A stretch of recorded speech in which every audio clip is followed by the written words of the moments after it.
Scott here with a day in the life of an HVAC tech. This is a job that I came to this morning. I'm having to finish up this evening because I was not able to get the fan loose from the shaft of the original motor. So I got a new motor and I got a new blade, and I had to cut the shaft from the motor because it was hitting the compressor. If you do heat and air conditioning, I'm sure you have had to do that before. Get out your Sawzall or get out your handy dandy tools and make it happen. Well, I'm gonna have to make it happen again with another issue that I've come across, which is a copper line inside the unit that is on the way. And I'm gonna lift this up here and I'll show you which one I'm talking about. It's this one right here. It's too high up. And that is the liquid line going into the condensing coils. So this line is too high, and I really don't have any room to work. You can look at my shaft. I'm about as far as I can go to the base of the motor as I can, and I don't believe I'm going to be able to maneuver or finagle anymore. And I cannot adjust my blades because I need the pitch, and that size blade is going to work the best for this unit.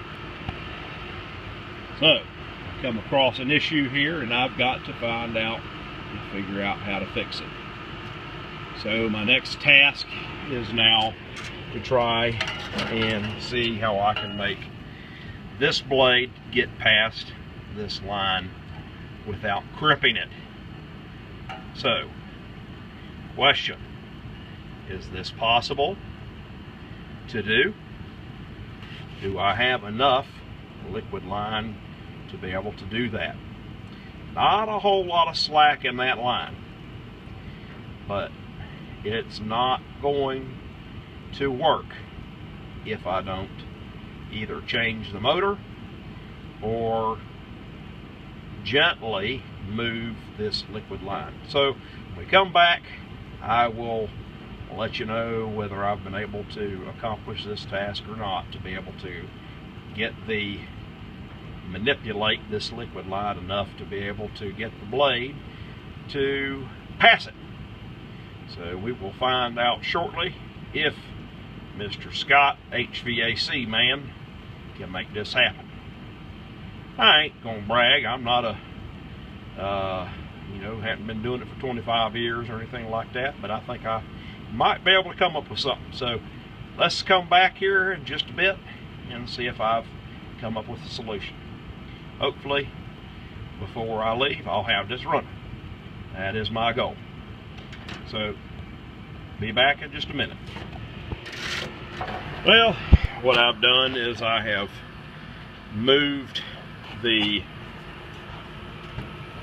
shaft as far as I could to the motor, and I just don't have enough room. It's not going to clear that liquid line. So we're going to have to try to find another motor, a little shorter motor, because actually the original motor was short and this one's a little bit long. We'll probably have to go back with a 1/6 or something close to that. I don't believe this is going to work here. I've manipulated the liquid line. I moved it a little bit, but it's just got to be moved here where it's 90 at the 90-degree angle there before it's going to the condensing coils. I can't move that anymore. So you know, without kinking it. I'm gonna try it again one more time, but I don't believe I'm gonna be able to do it.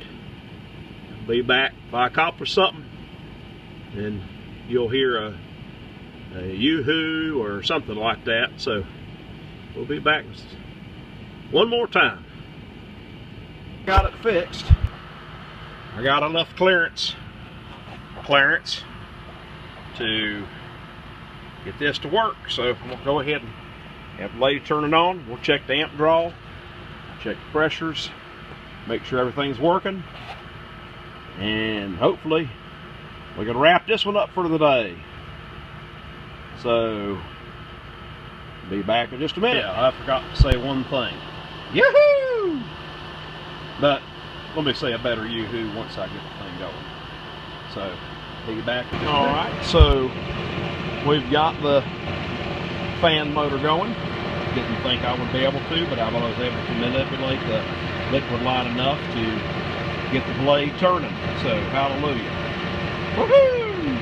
It's running. The amp draw is good. Now I just need to go back to the truck, get the gauges, and check the pressures. And hopefully we'll be good to go. And it is now 9:15. I hope to be making home by 9:30, 9:45 at the most. And then start all over again tomorrow. Clarence, my mouse bleeding, my mouse bleeding. So our pressures are 86/308. It's a good indication the coils are dirty. I noticed the coils when I was here earlier, and so I'm going to have to clean the coils to get these numbers down. Head pressure's way too high. Suction might be okay, just given that the system hasn't been running for a while.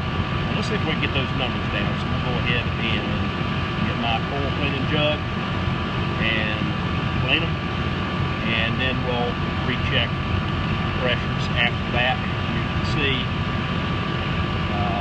hopefully, that cleaning the coils will make a big difference in these pressures. Alright, so be back in a minute. Hopefully we'll be able to wrap this up. Got here again with the day in the life of an HVAC tech. 9:45 p.m. and I'm still working on this one here. Just finished cleaning the coils. You can see all of this foam here from the coil cleaner. And they were really dirty. Really dirty. I had to actually clean twice to be able to get the coils to be able to breathe. I'm going to go ahead and get my gauges, bring them over here and set them on the unit here. It was pushing out some really hot air before, and now it's much cooler, and that's due to the coils are just extremely dirty. Now you can see my numbers are much lower. Now they are going to come up some because I just now turned the unit back on, so the pressure is going to come up, and they do need to come up a little bit more because it's still warm outside. I'm not sure exactly what the outside temperature is, but it's warm in the house. We have that air conditioning for 2 days, so you know, we do need to get the pressures up a little bit. And so I'm going to run for about 10 minutes. Go ahead and put my things away in the truck, and we should be good. Maybe one final check after I leave, but it's definitely a whole lot better. Now, of course, if we could actually feel the temperature difference, that would be great. But of course, we don't have that way of doing that through video, so you just got to take my word for it. It is much cooler than it was before I cleaned it. And the way you can tell is see the pressures. Remember, the pressures were about 85/305, somewhere in that range. Okay, now they're 63.5 over 170. Okay, so that's a good indication that we have accomplished what we're trying to do. I know the wind from standing over the unit is probably a little distraction there, but I just wanted to show you how important it is to have preventive maintenance done on your systems. This probably had not been done for a while, so it's actually a good thing that we went ahead and cleaned the coils. I knew they needed to be cleaned. I was just hoping it wasn't going to be at 9:45 at night. So, but anyway, woohoo! Got the fan motor running, got our pressures down, play the pulls, and we are going to start putting the tools back on the truck, and we should be finishing up here shortly. So I'm going to go ahead and close this video out, and I hope you learn a little bit and see what I do from day to day. Now, of course, I'm not the only one that does this kind of thing. Other people probably record these things, or other people do the same kind of stuff from day to day, but I just happened to start by recording video for home inspections and to show my boss and to show others, and just happened to come across the idea of, well, why not dump the videos on YouTube and start a day in the life of a service technician? And thus, now we have a video channel. You never know what you're going to do from one day to the next, and you never know what abilities that you're going to have until you go ahead and try. And so, I never thought I would do videos. Never thought I'd do podcasting. I need to get back to doing 6 podcasts for a ministry, and called You Can Teach Us Ministries. Hopefully I will be able to get that started up again, because prison ministry is something I'm very passionate about. I'm very passionate about heating and air conditioning, and passionate about a lot of things. So you got to have a passion in your life, and I hope I leave you something with a little bit of wisdom. Maybe I'll try to do that from time to time as we do our videos. But anyway, Scott out with a day in the life of an HVAC tech, and we'll close out for today, and we'll be back again at it tomorrow morning. Y'all have a great day. Talk to you later. As always, please share your comments and subscribe to the channel, and share if you're interested. If you learned something, let me know. Have a good one. Good night.